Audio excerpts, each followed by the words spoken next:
What's up, everybody, and welcome back to the channel. So clearly, I have a different background today. I didn't really feel like changing my setup in front of the bookshelves today. So you get blinds and Grogu. So so deal with it. But I'm excited today to have author Ian Green joining me. Ian, how's it going today? Yeah, pretty great, pretty great. It's a little bit later where I am. It's kind of nighttime, but I'm in the Scottish countryside, so there's a field of sheep just outside the window. I'm pretty relaxed, pretty serene. But does everybody just have a field of sheep outside their window in the countryside? Everybody, but I mean, I do. It's strange actually. I think that's what lulled me to sleep the first kind of 20 years of my life is just the sound of sheep complaining to each other all night long. It's not enough grass out here. Yeah, you would think it's nighttime here too. We've had like about 3 straight weeks of rain, so it's just like permanently 6 o'clock here. That sounds like home for me. That sounds about right. I'm very jealous. It's actually been sunny in Scotland. I managed to get sunburnt. I know I look very pale and wan. I'll blame it on the lighting, but I actually managed to get sunburnt in Scotland, which is mildly embarrassing to be honest. That is that. I bet it's pretty rare. I've spoken to a few authors over in the UK and stuff, and just hearing about the massive heat wave that's going on. Nobody has AC. And the people are like scrounging around to go get AC, and I'm like, it's really kind of bearable here, but it's starting to get hot and humid now. It's starting to get disgusting, but at least we have the rain to cool it off a little bit. Yeah. Jeez. No. Well, I want to just kind of start off like I always do. Tell me a little bit about yourself. Growing up, how you got into writing, and then we'll talk a little bit about your debut. Cool. Yeah. So I'm Ian. I'm Scottish, as was probably clear from that intro.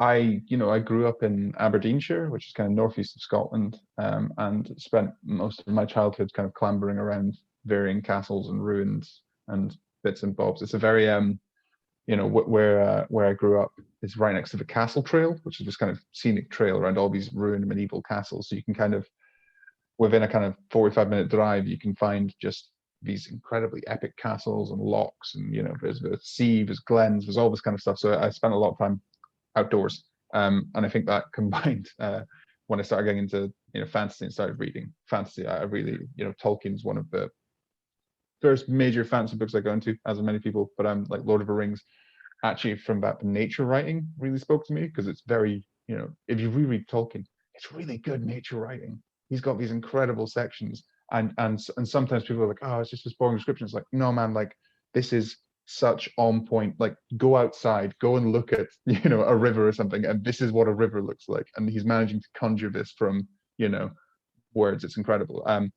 So yeah, I don't know. It's kicking around in Scotland. And then my background, I'm actually a research scientist by background. So I have a PhD in cancer epigenetics, and I was working in that. So yeah, I've been the last decade or so living in London until very recently, where I moved down to work in epigenetics basically. But all through that, I was writing with varying degrees of success. Kind of fitting that in around doing the PhD, fitting around doing jobs after that, and trying to figure out exactly what kind of stuff I wanted to write, what exactly I was good at writing, and I mean, basically, I just kind of realized one day that every book I read is sci-fi fantasy. Basically, it's what I love. It's the genre I love. I think I was just a little bit afraid of actually writing in it because I'd be equating myself against all these books that I absolutely adore. Whereas if I'm in a genre I don't really care about, I can just kind of muck around. But then I realized I hadn't written a longer project in a few years and decided to give it a go. And as soon as I started writing longer form in fantasy, it just was incredible. It's like a switch flipped. I really just loved it. Just felt so happy every moment doing it. Actually, the first time I started working at anything. Well, I have to say I'm a little jealous about where you grew up around, because the fact that you could just like go drive around castles, like there's nothing like that in rural Alabama. I can just Google it. I mean, I think it is I'm incredibly lucky to have that proximity, and there is this amazing.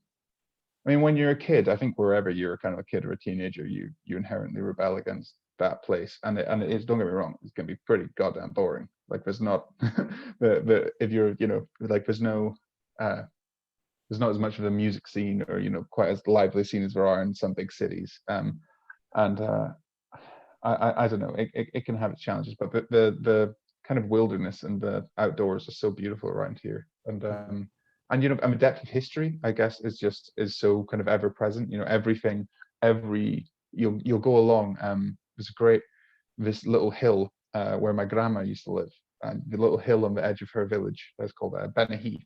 It's just this beautiful hill. It's not that tall, but it's all flatlands around it. And up the top of it, there's an Iron Age fort. You know, so this is a 1500-year-old, no, like thousands, you know, incredibly old foundations of a fort at the top of it. And then you go to the bottom of it, and a couple of fields along, there's a Pictish standing stone, which was, you know, carved a couple of thousand years ago, and it's just, and all that kind of stuff is just like casually, you know, it's like, oh yeah, there's a, you know, we're just going to go to the bakery. It's just, you know, and you have to walk past the Pictish standing stone, you know, so it's just this kind of very, very present weight of history, which I guess is something I was really trying to capture actually in this book and in my writing, because I love that kind of, I think that's a really useful tool in terms of thinking about, you know, world building, in terms of thinking about fantasy. And again, I mean, Tolkien, China Miéville does this really well, as also like this idea of layered histories of, you know, wherever you are. Like if you look at the Baz Lag books, there's a believable history beneath that world that he's created. There's even if it's not overtly stated, it's in the structure of things. It's, you know, how cities are structured, how people interact and different social groups interact. It's just kind of trying to weave in those layers of history between each other. And so yeah, I think having just growing up around that constantly is kind of seeped into my mind, I think. I gotcha. Yeah, I would find it kind of interesting if you grew up reading a lot of science fiction and fantasy, and you're like, all right, I'm gonna write horror, and I just don't really care if it's any good or not. Or if it's Yeah, I mean, history. Well, it's you know, it's liberating in a sense to allow yourself to work in genres where you're not emotionally invested. And so like I can write a horror story, and if it works, I'm like, oh yeah, it's a good horror story. If it doesn't work, I'm like, well, I'm not that into horror, so, you know, that's why it didn't work. And it's kind of like a self-sabotage thing almost of like, you know, it's like, well, it's not really my thing, so, you know, if it didn't work, that's why. It's not because I'm bad. Whereas like if this doesn't work, I'm super into it, so if it doesn't work, it's just that I'm not doing it right. Right. I mean, I think you can say that for just about anything. You know, like I didn't really grow up playing basketball. Like I played a little bit when I was younger, and then like I just like go out and shoot hoops. And my wife's like, "Gosh, you're like really good. Why didn't you buy a basketball hoop?" I'm like, "Well, like I never said I was good at it. I needed something to do outside." So I was like, if I miss, you know, 9 out of 10 shots, at least I was like on the 10th one. But you know, but if you played basketball, you know, every single weekend your whole life, and then someone's like, why don't you, you know, show me how you're good, and then you just absolutely duff it, and, you know, and can't do it, then that's kind of what that was, what my fear was with writing fantasy. Yeah. You know, like really committing to it. It's like, yeah, you're not really good at this. It's like it wasn't my best attempts. Let me try again. Yeah. Yeah. So tell me a little bit about your writing style. Like how did you kind of find your groove in writing? I mean, I'm assuming you've been writing for a good little while now. You know, what finally clicked? You know, did you start outlining? Did you start you know, really, you know, jotting your ideas down, or did you just kind of just sit in front of your computer and write until something clicked? So that's a great question. I mean, so I've been writing probably seriously for about a decade now, and a lot of that was a lot of time where, you know, you're doing it in and around the rest of your life. You know, it's not a full-time thing. You don't have the capacity to give it that much attention. And so because I didn't have the capacity to give it that much time necessarily, I was kind of focusing on short fiction, and also I love short fiction as a way to try out different things, you know, to be able to try different styles, different voices, different genres, and just really have fun with it. So I did a lot of that, and I think I tried a few longer projects, but nothing really worked well for me. And I think that what made a difference to me was when I started doing fantasy, I was like, well, you know, I really love world building. I love that kind of element of it. And so I was like, all right, well, I'll just, you know, do a little project. I had like a little story idea, and I was like, okay, I'll do a little bit of world building. And then suddenly I had, you know, a notebook full of maps and full of, you know, different bits and bobs, and kind of once I had that basis, so once I had that world kind of fully imagined in my mind, you know, I had the vague story I wanted to do, um, but going from that vague story, I then kind of stepped back from that and was just like, okay, well, what's a world where that story would make sense, and started building this world. And then once I had this world that I was really happy with, it was kind of fleshed out. I was then like, okay, so I know what the story is vaguely. Now I can try and fit that into this world, like who are the characters. So once I kind of took it from that direction, so I took it from a very like big picture direction and made sure I had, you know, I knew my characters. I'd really thought about who they were, and I'd really thought about how this world works and how they fit inside of it. And then the actual story itself, I think I did try and do like a kind of detailed outline, and then it went completely off the rails because, you know, I had much better ideas when I'm kind of when I'm really into it. You know, like you sit there and very clinically make an outline, and then you get really into it, and you're like, oh, actually, this would be much cooler, or this would make much more sense. And I've always followed that impulse of you know, throwing more more fuel onto the fire. So yeah, I guess it's that in that kind of gardener architect thing that people always talk about. It's more like someone who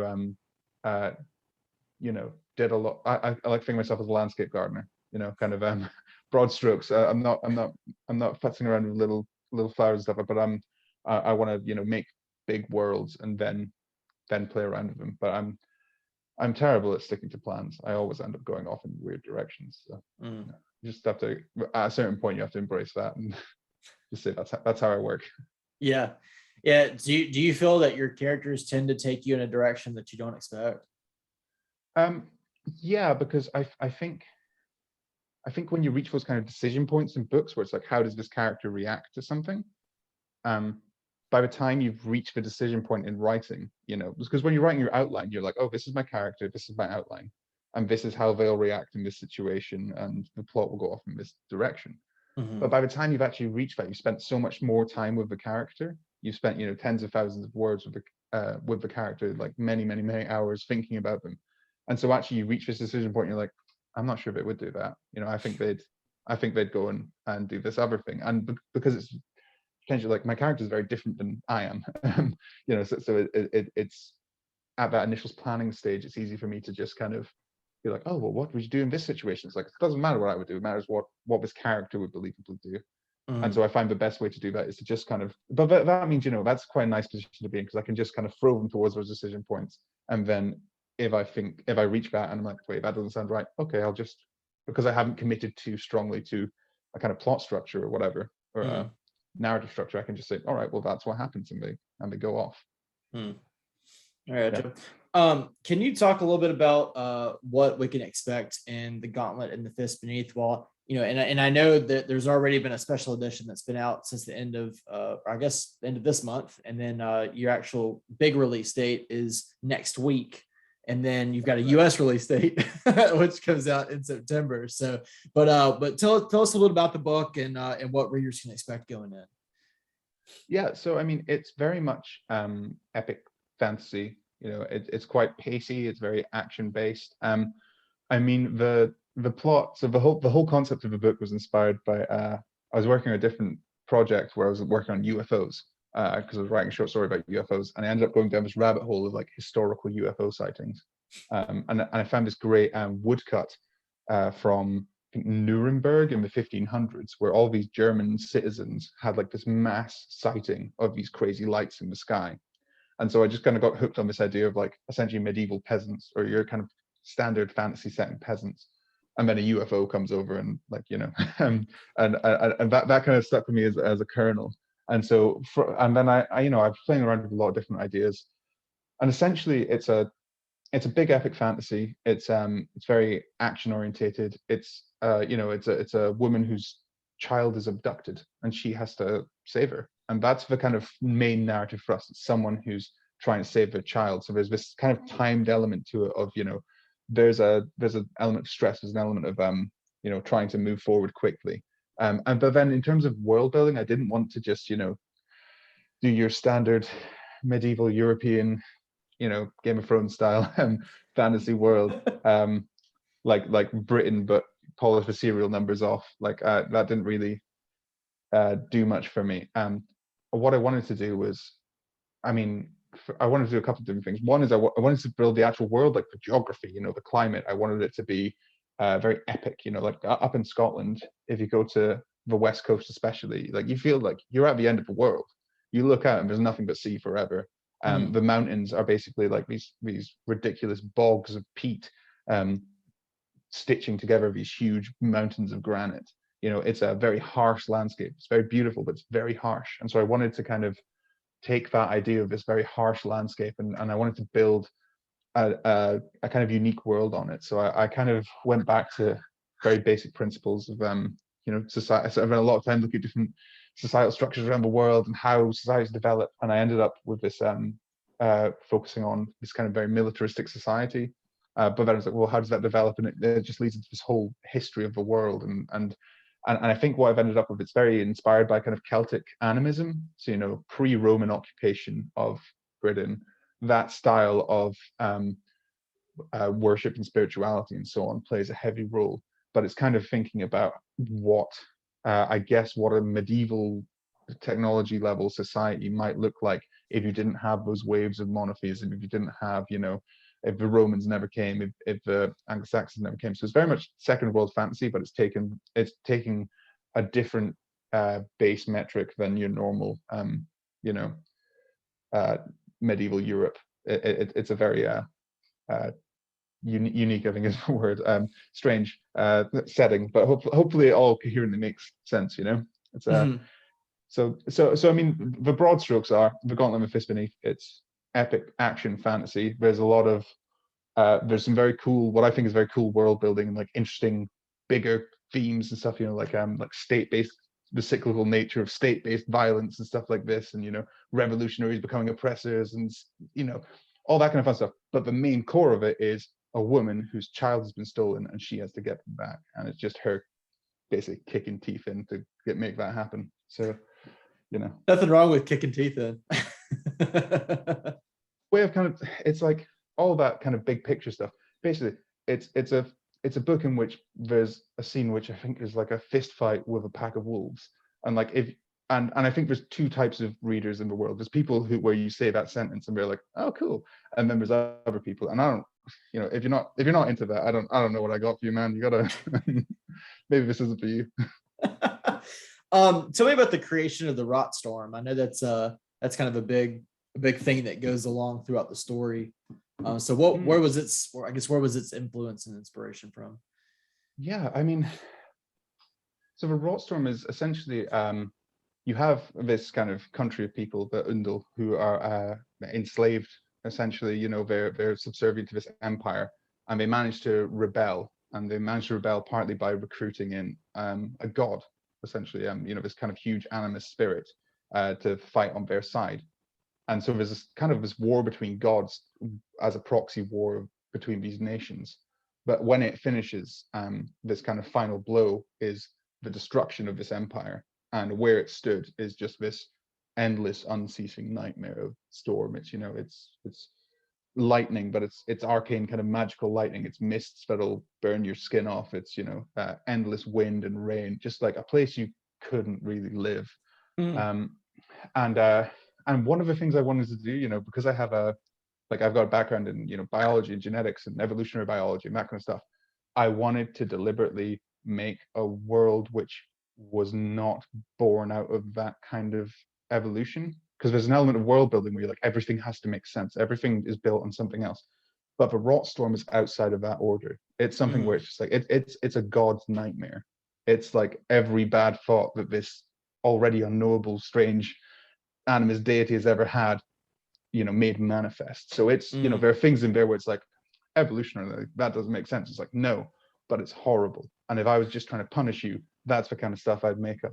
And so that's this kind of place. But then that sets up the kind of central dynamic of the book, is that this storm is kind of constantly spawning forth monsters, you know, and the intricacies of how it all works is not really clear to the people who are left behind. All they know is that they're free, but now they have a giant, instead of having an empire that's oppressing them at their border, they've got this infinite storm, which is just, you know, and out of it, there's goblins and rot trolls and worms and like weird nightmare monsters spewing forth. And so they have to like suddenly re-gear their whole society into stopping that, which is how it develops into this very militaristic kind of junta, because there is this constant external threat. If you look at the evolution of juntas and like militaristic states, tends to be in response to these external threats, and you know, this provides this almost existential threat that's always there.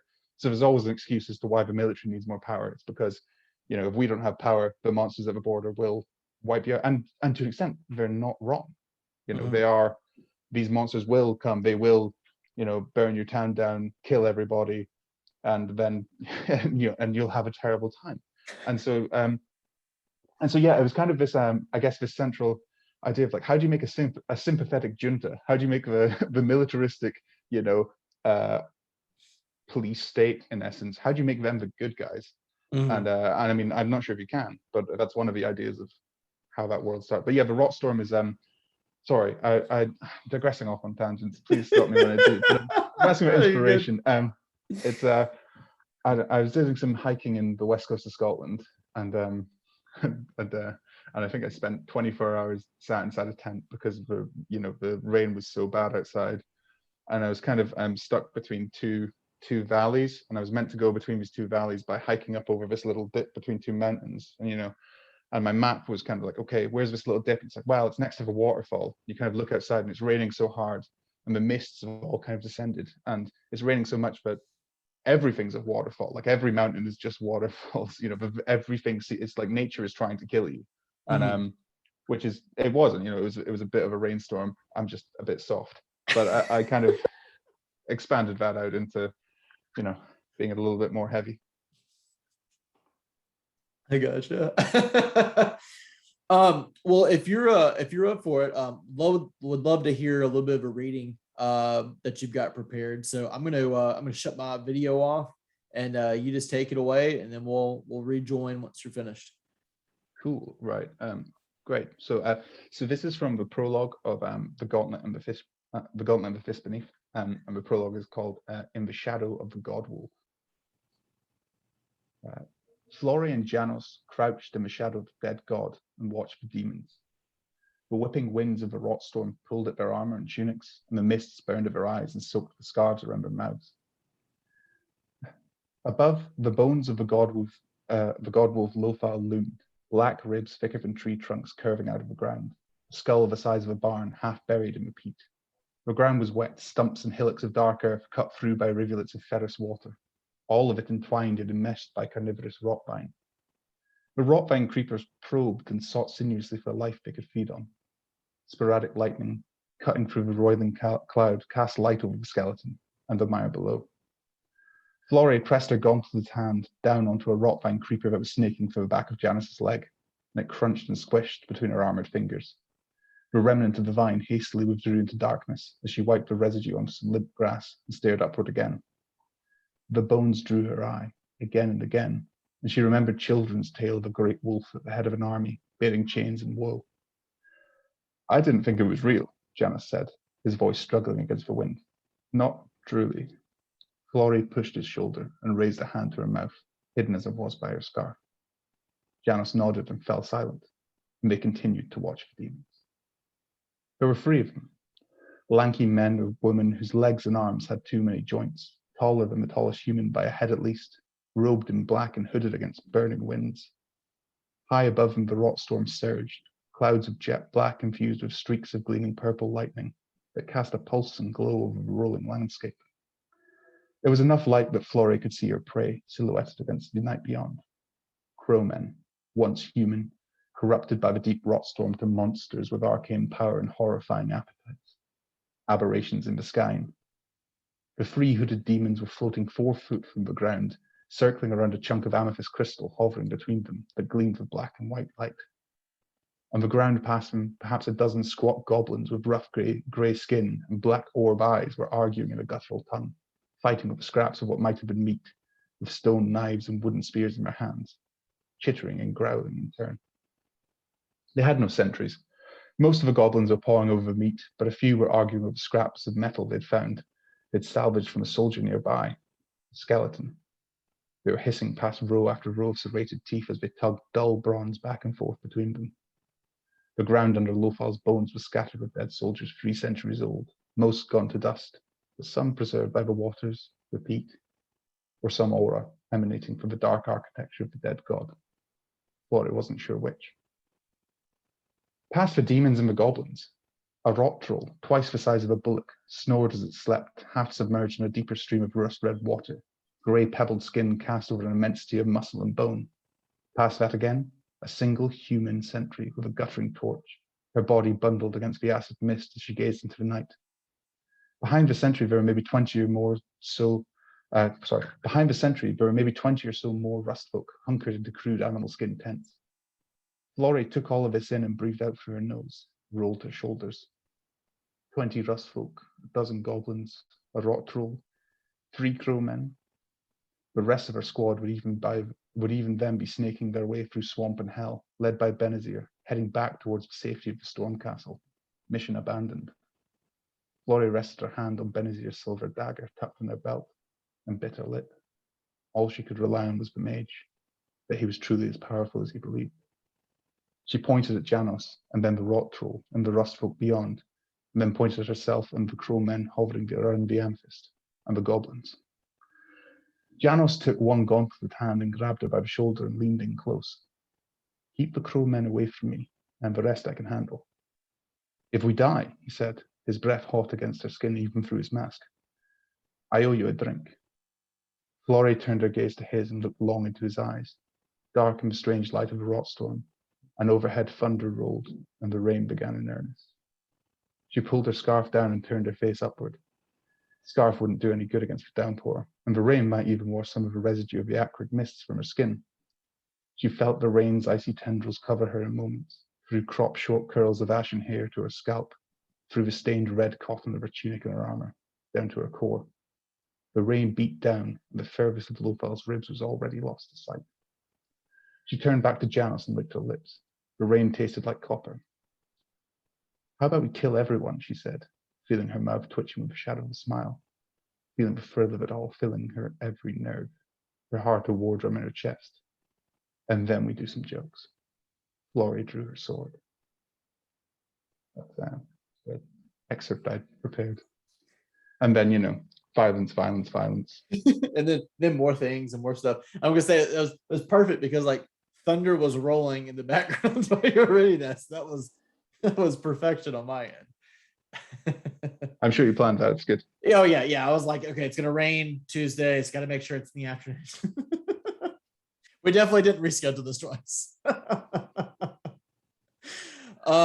Well, thank you so much for reading that excerpt. And just before we kind of get to our last couple of questions, just want to remind everybody. So the Gauntlet and the Fist Beneath comes out in the UK on the 5th of August. And then it also comes out in the US on September 5th. So you can get a UK copy if you want to early, or you can wait if you're in the US to get a US copy. Or you can go check out the Broken Binding, which I'll have a link below in the little bio section, and snag a signed, line, dated, and numbered copy of the Gauntlet and the Fist Beneath, which also comes with a beautiful exclusive map. Yeah, the map is super cool. I think I'm also going to sign the maps. I mean, I'm not sure if that is good or bad. You need to sign the maps. Yeah, I think I'm going to sign the maps. I just like the maps are when the guys of the Broken Binding sent me through the picture of like the pile of maps, I kind of freaked out because it's the coolest thing. Like they've got the Broken Binding one. So yeah, I will be. I think I'm actually doing that in a couple of days. I'm going down to sign, line, date, all of these. It's gonna be cool. So yeah, you can check those out. You can also, I think the ebook is gonna. So if you're waiting for a US edition, the ebook is gonna be available in the US. From the 5th of August. So you can actually Yeah, it's actually going to come, I guess, with the UK, the red cover, and then the US hardback edition will have that white cover that I believe is going to be that special signed edition too. So that's pretty neat. It's there's I mean, to be honest, I'm losing track of editions, but I'm pretty sure that's right. You've got a couple. yeah. So and I think the paperback will be out, I think beginning of next year. But really the hardback, it looks super cool. There's, you know, if you take the dust cover off, there's like cool stuff underneath. It's a Ooh. yeah, but the broken binding edition is going to be all the extras which I can possibly put on there. I will, and also it comes with that cool map, which you know, I'm incredibly excited about, and it's a very good, you know, it's a great thing to have next to you. So it means, well, as you're reading, you don't need to flick back to the front page and look at the map. You've got a nicer colored copy, and you can say, oh, they're all exactly here when terrible things are happening to them. You know, it's a good reference. And then they go here and more terrible things happen. Yeah, and yeah, we venture up yeah. just a little bit more, and it's nice for like a second. like a second. Yeah. So last question I got for you. What are some book recommendations you've got? Cool. Yeah. So I mean, I've been kind of deliberately holding myself back from my normal staple diet of epic, huge, chunky fantasy tomes because I've just finished writing the second book of the Gauntlet series. So I've been deliberately holding off from anything too chunky. Although I am probably going to jump back in. I'm only on book 9 of the Wheel of Time, so I feel like I need to jump on that. But recommendations, good stuff I've read was The Unbroken by C.L. Clarke. Super cool book. Really fun. Very kind of pulpy and just you know, it's actiony.